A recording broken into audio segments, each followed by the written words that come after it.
I am the father of 4 kids.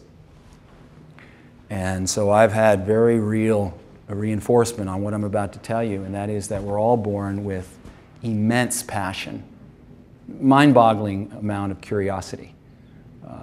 I think if you have been around children, and some of you have raised kids, you know that you can't stop them.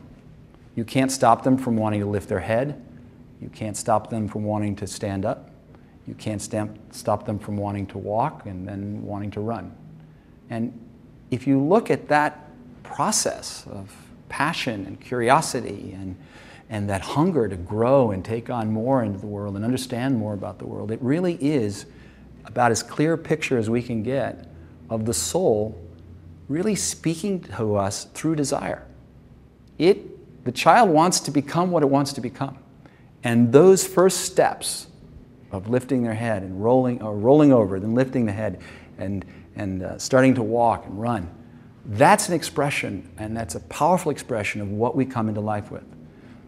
And what I really wish to do, my goal is that we can all kind of tap into that initial spark that motivated us.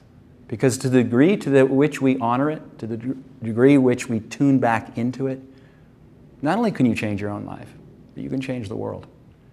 And the more we understand this idea of that, the more I thrive, the more I fulfill my unique destiny that's consistent with the greater purpose of life itself, the more my thriving serves the world's thriving.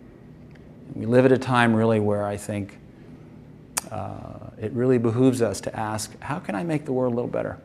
It really needs that contribution, not just of a giant like Bill Gates, but it needs this revolution of individuals committed to their thriving and doing all that they can to be the fullest expression of what nature has given us from the very beginning.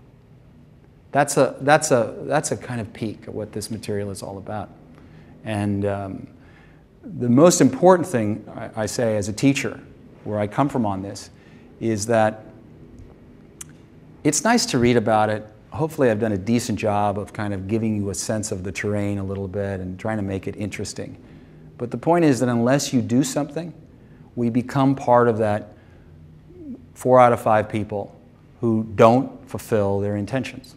It requires us doing something. It requires us taking action. And that's why the book itself is a very systematic process, very interactive process of asking you to do these different steps so that you can go the distance from beginning to end and better serve your unique purpose.